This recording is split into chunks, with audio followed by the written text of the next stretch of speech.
మాయగారు, మీరు ఎవరైనా ఎంతటి వారైనా సరే విచారణకు హాజరు కావాల్సి ఉంటుంది. నిజం బయట పెట్టవలసి ఉంటుంది. Mind it. ఇక మేం బయలుదేరుతాం.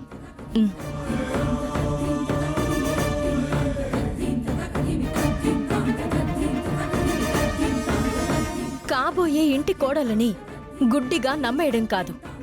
ఇప్పటికైనా నిజాలేంటో తెలుసుకునే ప్రయత్నం చేయండి వేదవతి గారు. అవని చెప్పేదంతా నిజమేనా? అవని ఏది చెప్తే అది నమ్మేస్తారా? అడవిలో ఏదో జరిగితే దాంతో నాకేం సంబంధం చెప్పండి? నీకు సంబంధం ఉన్నట్టుగా నీ కంగారే చెప్తుందమ్మా. అవును మాయా, తడబడుతున్న నీ మాట, వణుకుతున్న నీ స్వరం నువ్వేదో తప్పు చేశావని చెప్తున్నాయి. నలుగురిలో నిలబెట్టి అడిగినప్పుడు జనరల్గా ఎవరైనా తడబడతారు. న్యాయస్థానంలో ముద్దాయిని నిలదీసినట్టు నిలదీస్తారేంటి మీరు?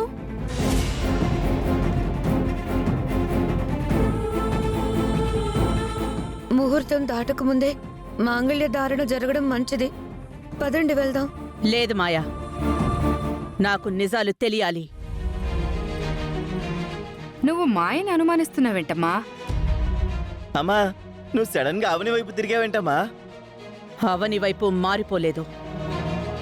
నిజం తెలుసుకునే ప్రయత్నమే చేస్తున్నాను. ఇప్పటికైనా నిజం ఒప్పుకో. నువ్వు అబద్ధాన్ని నిజం చేయాలని ప్రయత్నించకు. దేనికైనా ఆధారాలు, సాక్ష్యాలు ఉండాలి కదా. ఆభరణాల రూపంలో ఆధారాలని చూపించాను. ఇప్పుడు అతి ముఖ్యమైన 2 సాక్షులను కూడా పిలుస్తానుండు.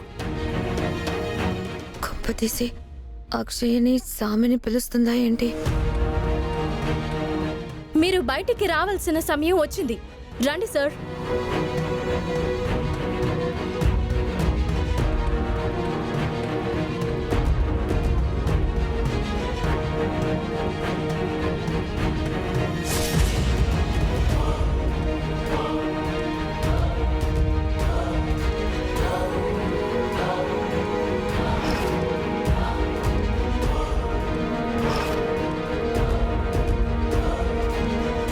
వీళ్ళని సామి అడ్డుకున్నానని చెప్పాడు కదా, మరి ఇలా వచ్చారు? ఇంత బ్యాడ్ డే అయిపోయిందేంటి నాకు? మీరు ఎయిర్పోర్ట్ నుంచి వస్తుండగా కారు యాక్సిడెంట్ అయిందని, మీరు ట్రీట్మెంట్ లో ఉన్నారని మాయా మేడం చెప్పింది. అవని పిలిస్తే వచ్చారేంటండి? అదంతా అబద్ధం. ఏం జరిగిందో నేను చెప్తాను, వినండి.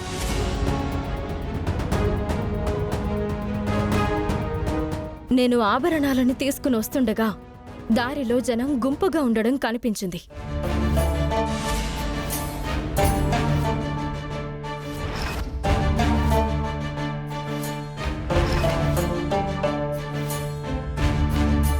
ఇక్కడే ఉండమో వస్తాను.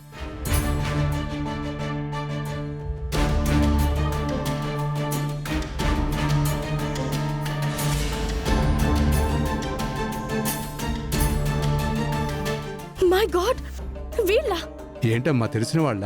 మా కంపెనీ బాస్ అండి. ఎలా జరిగింది? బ్రేక్ ఫెయిల్ అయిందనుకుంటా అమ్మా, అందుకే వెహికల్ కంట్రోల్ తప్పి చెట్టుకు గుద్దుకుంది. ఎంతసేపు అయింది? ఓ పావుగంట అయిందమ్మా. కొన ఊపిరితో ఉన్నట్టున్నారు. అంబులెన్స్ కి కాల్ చేశారా? చేశామమ్మా, దాని గురించే చూస్తున్నాం. అదుగో శబ్దం వినిపిస్తుంది, వస్తున్నట్టుంది. మీరు హాస్పిటల్లో జాయిన్ చేయండి. ఈయన పేరు శశిధర్, ప్రముఖ బిజినెస్ మ్యాన్ అని చెప్పండి. ఏ హాస్పిటల్ వారైనా గుర్తుపడతారు, ట్రీట్మెంట్ ఇస్తారు. నేను అర్జెంటుగా ఒక చోటుకు వెళ్ళాలి. మా అత్తయ్య గారికి సీరియస్ గా ఉంది. సరేనమ్మా, వెళ్ళమ్మా. థ్యాంక్స్ అండి. Thank you.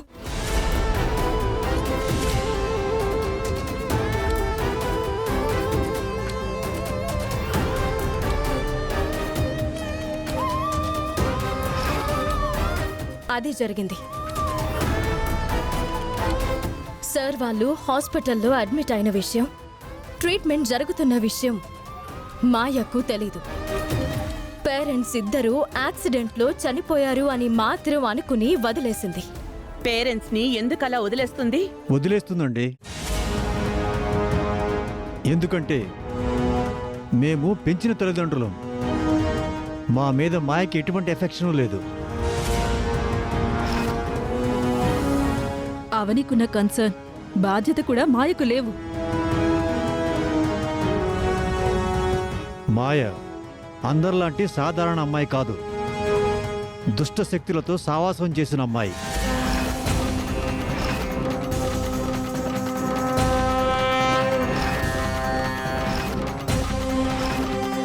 అది మేము కళ్ళారా చూసాం. అందుకే మీతో నిజం చెప్పాలని బయలుదేరాం. నేను అనుకున్న పని సాధించడానికి ఎంతకైనా తెగిస్తాను, ఎవరినైనా తప్పిస్తాను. ఇంట్లోకి నడవండి. కళ్యాణ మండపంలో నా గురించి చెప్పినా అక్కడ మీ సవాలు లేస్తాయి.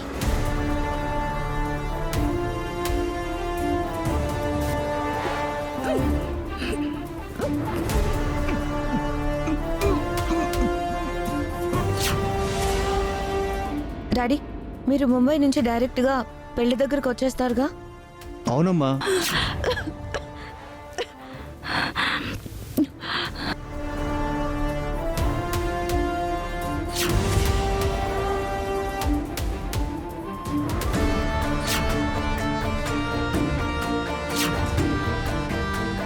ఎవడి కారాపండి.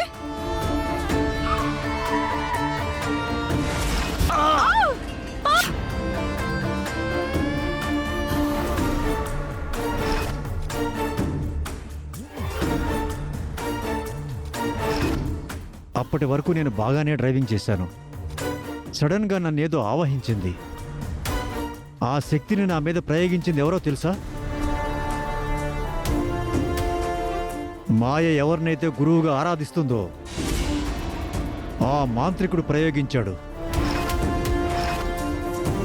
మాయ మీ అబ్బాయిని రెండో పెళ్లి చేసుకుందాం అనుకోవడానికి కారణం తనకి మీ ఇంటి ముక్కుపుడక కావాలి. దాంతో ఆభరణాలను సాధించుకోవాలి. ఆ ఆభరణాలతో ఇంకేమి సాధించాలనుకుంటున్నారో మాకు తెలియదు. తను అనుకున్నది సాధించుకోవటం కోసం మాయ మమ్మల్ని చంపడానికి కూడా వెనకాడలేదు. ఇటువంటి అమ్మాయి మీ వంటి దైవభక్తిని నమ్మేవారింటికి కోడలు కావడం మంచిది కాదు. మీకు పెద్ద ప్రమాదం. అందుకే ఈ పెళ్లిని ఆపేయండి. ఇటువంటి దుష్టశక్తి మీ ఇంట్లోకి ప్రవేశించకూడదు. అవని లాంటి మంచి కోడల్ని మీరు దూరం చేసుకోకండి. వీళ్ళ మాటలు నమ్మకండి. అందరూ కలిసి నన్ను బ్యాట్ చేస్తున్నారు. స్పీకర్, నువ్వు అంటే నాకు ఇష్టం. ప్లీజ్ అర్థం చేసుకో.